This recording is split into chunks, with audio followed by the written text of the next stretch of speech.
El día de hoy voy a hablar sobre Moisés.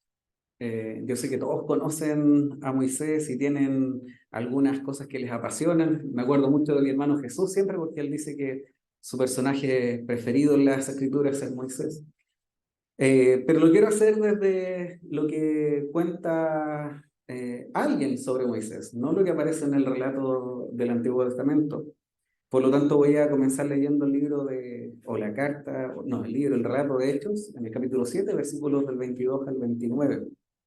La palabra de Dios dice, así dice, y Moisés fue instruido en toda la sabiduría de los egipcios, y era un hombre poderoso en palabras y en hechos.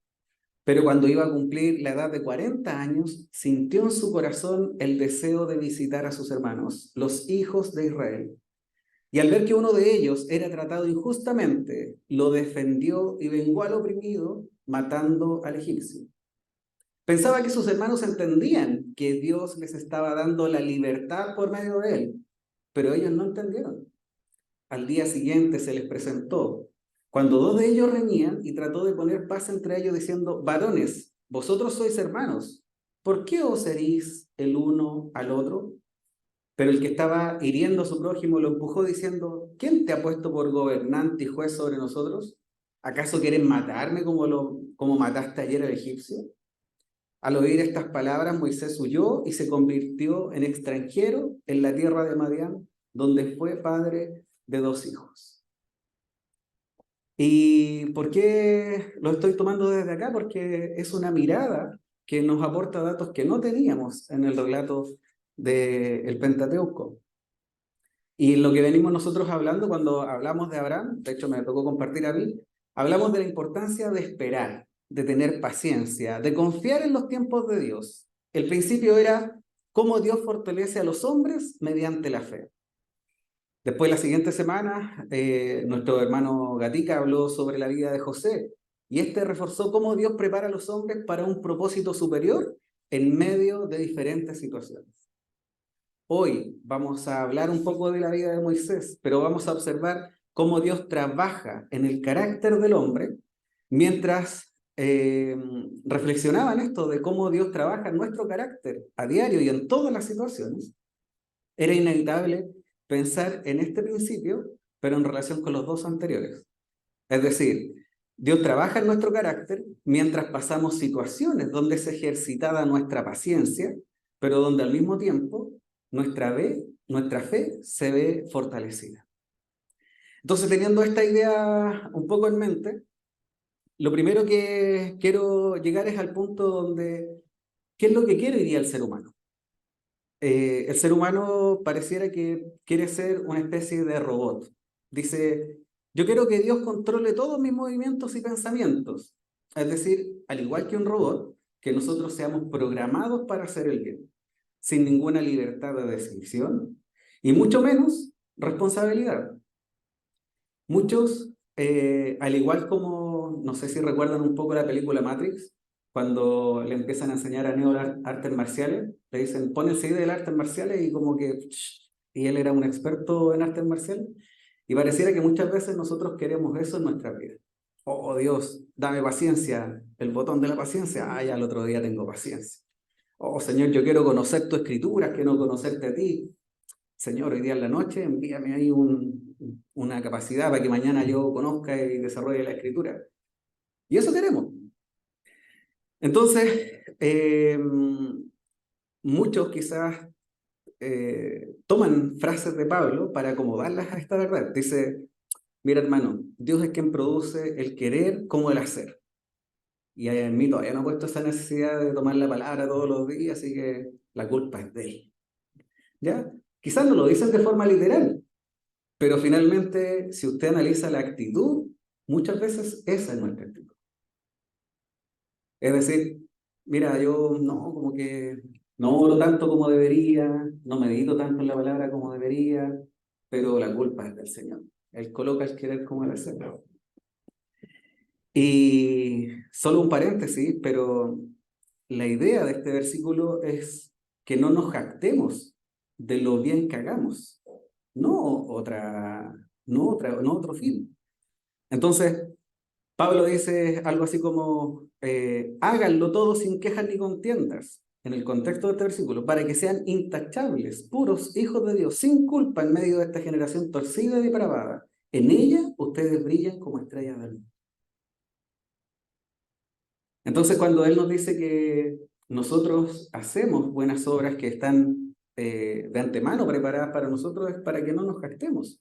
Eso es provocado por el Señor en nuestras vidas.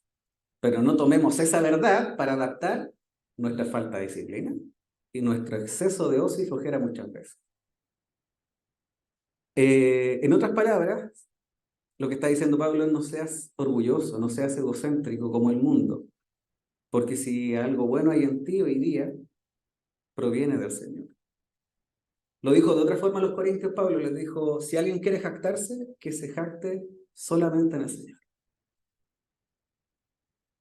Esto, cuando Pablo dice si alguien quiere jactarse, que se jacte en el Señor, ¿sabían ustedes que está citando en realidad al profeta Jeremías? Capítulo 9, versículo 24 dice: si alguien ha de gloriarse, que se gloríe de conocerme y de comprender que yo soy el Señor, que actúo en la tierra con gran amor, derecho y justicia, pues es lo que a mí me agrada. ¡Wow!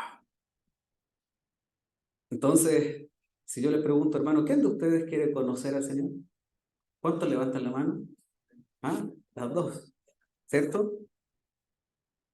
Y hablé al comienzo diciendo paciencia, fe y carácter. Y qué importante y qué necesario repetir esto en nuestros tiempos, donde nosotros cuando enviamos un mensaje por WhatsApp y no recibimos respuesta a los minutos, nos desesperamos y decimos: este hermano no me quiere responder. No somos capaces de hacer una fila en algún lugar, no sé, similar a lo que conocimos las filas del banco, por ejemplo. Hoy día usted llega a una fila así y es como: no, se demora mucho, yo no voy a esperar. ¿Quién no ha dicho eso? Si estamos en internet navegando, buscando algo que nos gusta y la página no carga en 10 segundos, no salimos porque es muy lenta. 10 segundos. Y podría decir, sin miedo a equivocarme, que estamos viviendo en los tiempos de la inmediatez y de la impaciencia. Y eso incluye a cristianos y no cristianos. Por acá yo te pregunto, hermano, ¿quién en algún momento de su vida en este caminar no ha dicho: Señor, yo te quiero servir? ¿Cuántos de ustedes pueden levantar la mano? ¿Quién ha dicho: Señor, yo te quiero servir? Hermano, yo sí te quiero decir algo. El Señor no nos quiere pasivos y no nos quiere de ociosos en nuestras casas. Eso es una realidad. Entonces, muchos de nosotros que muchas veces estamos muy animados en servir y de distintas formas, cuando las cosas no son como nosotros esperamos o queremos, nos frustramos y abandonamos. Entonces, es bueno recordar que el Señor no nos quiere pasivos y no nos quiere de ociosos, sino que Él nos ha llamado justamente a servir.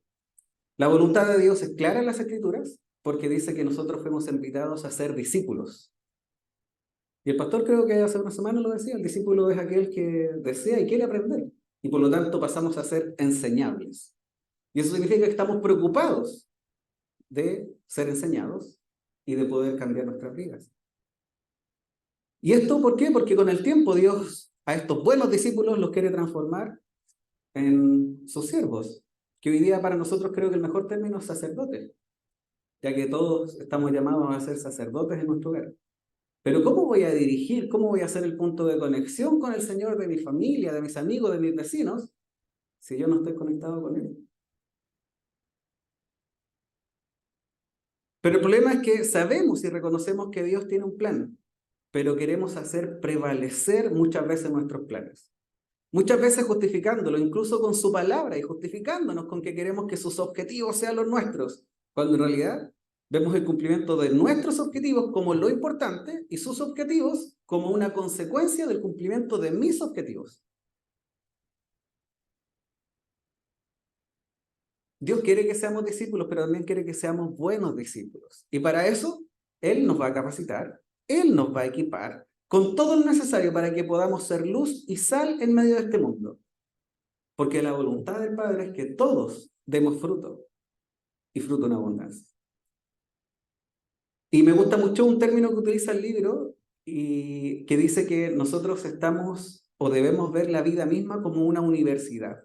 Y esta universidad se llama la Universidad del Carácter. En esta Dios busca abrirnos los ojos y que cambiemos la forma en la cual vemos el mundo. Y acá una frase que capta al principio y que espero que ninguno de nosotros olvide. Dice, Dios nos prepara haciéndonos pasar por un proceso de humildad que básicamente cambia nuestra manera de pensar. Dios quiere que nuestro carácter no sea el de Adán, sino que quiere que nuestro carácter sea el carácter de Cristo. Y si volvemos un poco al relato, Dios haría algo grande con Moisés. Pero en medio del relato vemos que hubo un intento de hacerlo Moisés, pero a la forma de Moisés y en los tiempos de Moisés. Moisés era especial, sin ningún lugar a duda. En una época en la cual los niños estaban siendo asesinados, él es rescatado de una forma divina y termina viviendo en el palacio del faraón. Difícil pensar que no hay algo especial para su vida, ¿cierto? Dice que Moisés nació en esa época y era un niño muy hermoso. Su familia lo escondió y lo cuidó durante 3 meses. Y ya sabemos el resto de la historia. Hay un giro inesperado en su vida. Termina siendo educado con toda la sabiduría de los faraones. Sus oportunidades eran ilimitadas. Él salió airoso, desarrolló todos los talentos, todas las destrezas, todas las comodidades. Todo lo que un hombre pudo haber deseado en esa época, él lo tenía en la casa de Faraón. La vida de Dios ha sido muy buena. Moisés formaba parte de la realeza, un príncipe en la casa de Faraón. ¿A quién no le gustaría una vida así? ¿Y cuándo se enteró? No lo sabemos, pero al cumplir los 40 años sabía que era adoptado. Las escrituras nos informan y nos dicen, cuando hubo cumplido la edad de 40 años, le vino al corazón el visitar a sus hermanos, los hijos de Israel. Él sabía que era hebreo y vio a su propia gente esforzándose bajo la carga pesada de la esclavitud y los trabajos forzados. Durante su visita dice que al ver a uno que era maltratado lo defendió e hiriendo al egipcio vengó al oprimido. Pero hay más, al día siguiente se presentó a uno de ellos que reñían y los ponía en paz diciendo, vamos hermanos sois, ¿por qué os maltratáis el uno al otro? Entonces aquel que maltrataba le dijo, ¿quieres tú matarme como lo hiciste con el egipcio ayer? Podemos ver que Moisés estaba convencido de que era el hombre correcto, que hacía lo correcto para Dios y supuso que el pueblo también vería esto. La clave está en el versículo 25, dice, pensaba que sus hermanos comprendían que Dios le daría libertad por mano suya, mas ellos no lo entendieron así. Él dijo, tengo un llamado del Señor. Y mira quién soy. Voy a ir y lo voy a hacer a mi manera. ¿Y qué logró? Decepción, frustración. ¿Y el Señor qué hizo? ¿Lo abandonó? ¿Lo soltó? No, pues no. Porque el Señor no deja las cosas. Todavía faltaba pasar el proceso de título. Así que nosotros podemos asegurar, por medio de este relato, que Moisés tenía la visión de que iba a ser el libertador de su pueblo. Era un sueño noble, servir a Dios, pero debemos agregar nuevamente que lo hacía en la manera de Moisés y en los tiempos de Moisés. De hecho, si nosotros lo pensamos hoy día, como dicen por ahí con el diario del lunes, esto no partió bien. Matando a un egipcio a la vista de todos y que con eso iba a liberar al pueblo, parece que no era el camino. Y es súper simple hoy día de mirarlo. Moisés no estaba listo para llevar a cabo su misión. Su carácter no era lo suficientemente profundo como para apoyar su llamado, al menos no todavía. Moisés necesitaba una transformación, una manera diferente de ver al mundo, una nueva concepción de vida, la cual seguramente iba a ser muy distinta a la de un príncipe egipcio que había vivido 40 años en el palacio del faraón.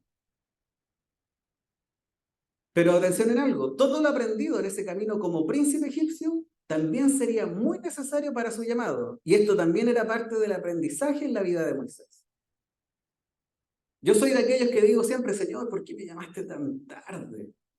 Qué ganas de haberte conocido antes. Pero mientras más veo las escrituras, más entiendo de que está perfecto que haya sido así. Porque he logrado comprender de dónde me rescató.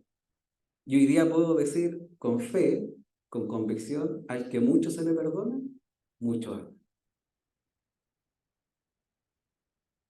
Qué interesante, porque Moisés había creído que Dios iba a usarlo poderosamente para conseguir una gran liberación, pero en vez de eso, para salvar la vida, tuvo que huir. Y donde no había leche y miel, tuvo que ir a cruzar el desierto. ¿Por qué Dios puso a Moisés en una posición de liderar y lo dejó fallar? Con relación a nosotros, ¿por qué Dios nos da sueños, visiones, ánimo, ganas de servir? Y muchas veces terminamos fracasados o frustrados. Y esto es un poco lo que quiero que en el mensaje de hoy ojalá podamos descubrir. Que así como la palabra habló mi vida, también habla la tuya. Y la clave quizás está en que Él fue antes de ser enviado. Y no es el único ejemplo de paciencia que vemos en la Escritura.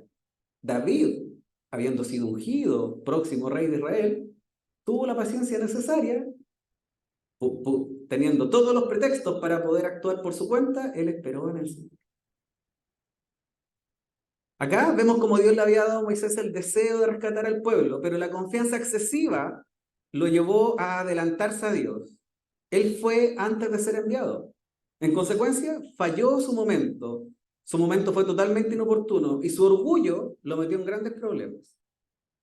¿Cuántos de nosotros no nos identificamos con este orgulloso Moisés? ¿Cuántas veces no hemos pisado el acelerador antes que el semáforo se ponga en verde? Aunque nos sentimos atraídos por Dios a hacer algo o ir a alguna parte, fácilmente podemos saltar de la acción antes de que Él en realidad nos envíe y nos capacite para poder hacer. Y lo que pasa a continuación es que viene justamente el dolor, la frustración. Y podemos terminar ahí. Cuando nosotros leemos esta historia parece que había demasiado Moisés en Moisés.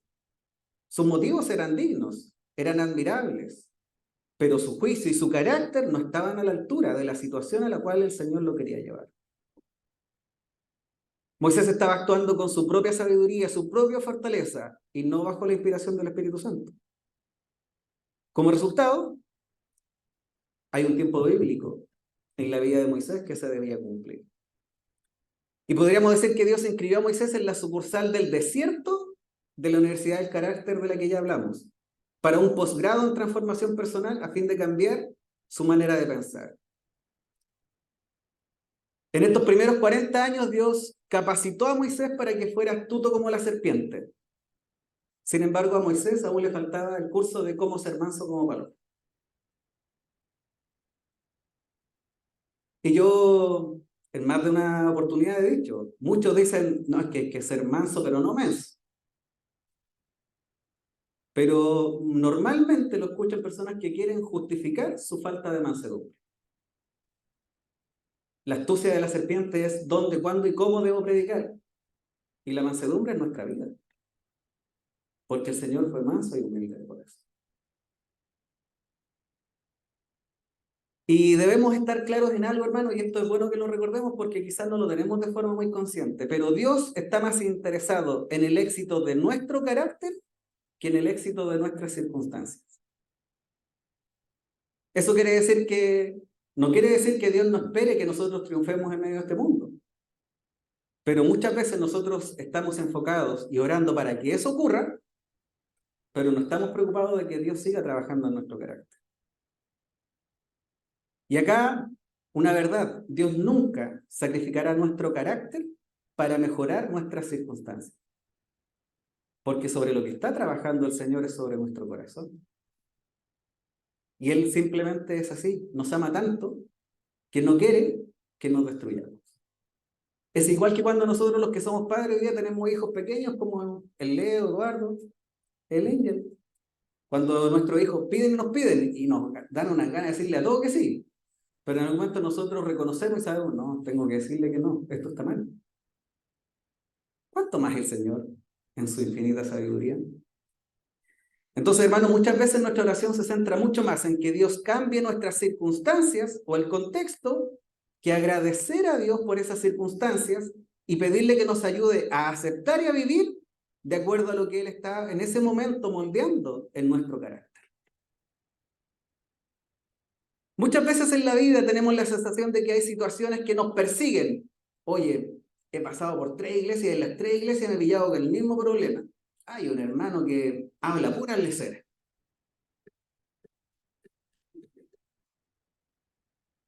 ¿No será que justamente el Señor te lo va a seguir colocando siempre con distinto nombre, distinta cara, porque está trabajando en ti? Porque está buscando y trabajando en la misericordia en tu vida. Y en el trabajo es lo mismo. Es exactamente lo mismo. Cuando a mí me cambiaron el jefe, lo primero que fue, yo dije, Señor, sácalo. Hasta que un día su palabra me golpeó fuertemente en oración y aprendí a orar por él. Y hoy día mi relación con él es totalmente distinta. Obra del Señor, no hay otra cosa. Pero claro, son de esas lecciones que duelen, porque son porrazos que dejan marcas y que no da tanto orgullo contarlas porque fue feo. De hecho, el pastor Leonardo, creo que en el sermón del domingo, la semana pasada, contó un poquito, imagínense todo lo que el pastor vivió.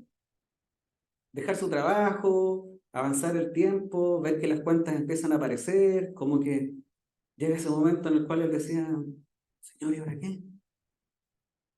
Y claro, el Señor está trabajando en el carácter del pastor.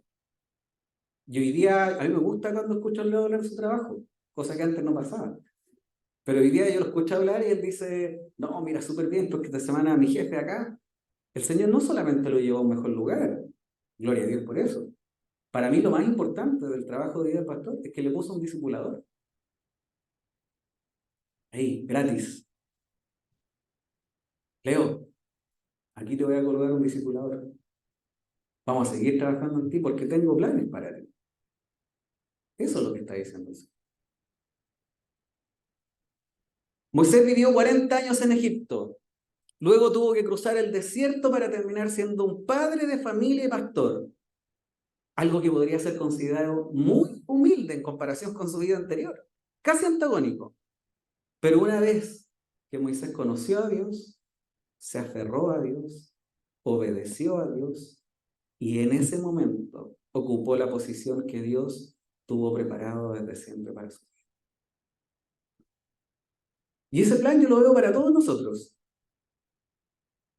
Conocemos a Dios, nos aferramos a Dios, obedecemos a Dios y ocupamos la posición en la cual Dios nos va a tener. Cuando venía en la mañana para acá, venía escuchando al predicador, pastor Salvador Gómez, que me gusta mucho, y decía, muchos quieren ser David, pocos quieren ser Jonathan, pero cuánta necesidad de Jonathan hay. Ese amigo que te anime, que te dice que no importa, que él te va a ayudar y que es capaz de dar tu vida para que tú estés bien. ¿Experto en teología? No, hermano, quizás no es tu llamado. Tu llamado es un abrazo, un llamado, un cariño, un decir, estoy orando por ti. Hay llamados simples, pero son súper poderosos. ¿Por qué? Porque estamos en una guerra, hermano. En una guerra donde hay que tomar las armas y ponerse al frente. Entonces cuando dicen, hermano, voy a estar orando por ti, así como, hermano, no tengo nada más que hacer. Hermano, al contrario, hermano, voy a orar por ti porque es lo más importante que puedo hacer por ti. Yo tengo hermanos acá que, yo la primera vez, yo le decía a mi esposa, yo lloraba. Cuando un hermano me dijo, oye, hermano, todos los días oro con mi esposa por usted. Yo no espero eso. Pero el Señor sabe lo que es. Entonces, yo hermano, no sé si hoy día sientes que estás en Egipto, o sientes que estás cruzando el desierto, o incluso si estás cómodo pensando que tienes una vida buena y tranquila en familia. Pero como te dije antes, Dios no te quiere pasivo ni ocioso. Mientras hay tanta necesidad de luz en medio de este mundo que está lleno de tinieblas.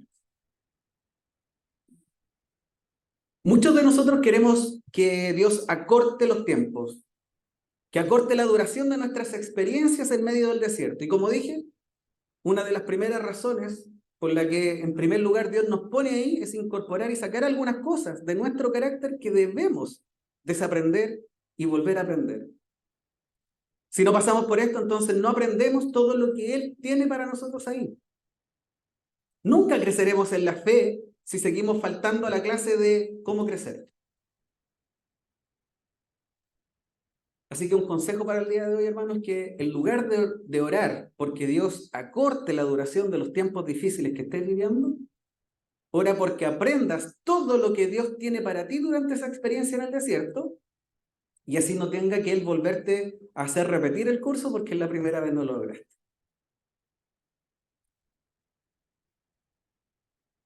Y si miramos nuevamente la vida de Moisés, este tropezón lo hizo humilde.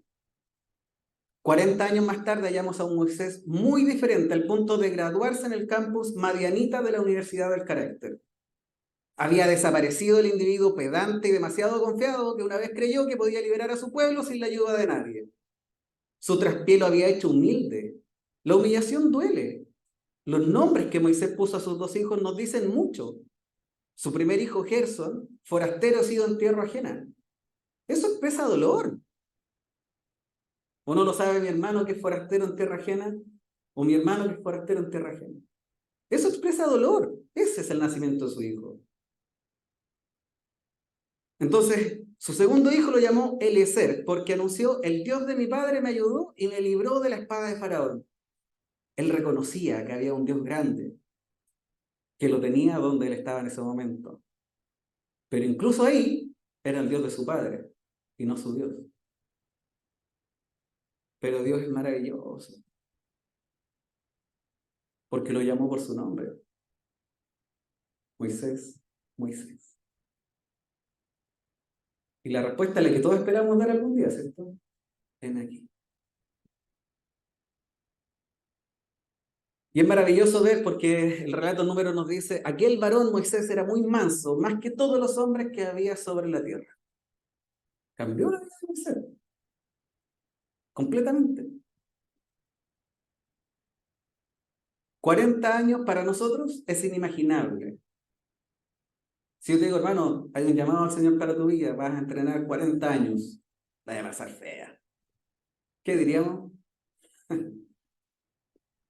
Pero Moisés no se convirtió de la noche a la mañana, hermano, y eso es lo que nosotros tenemos que mirar.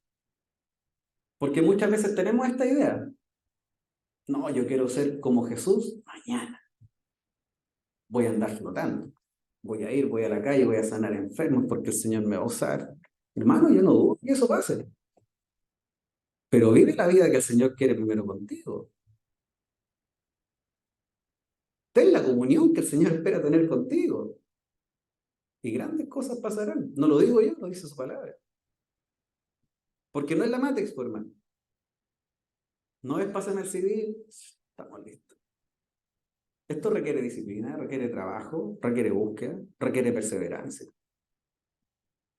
No hay otro camino.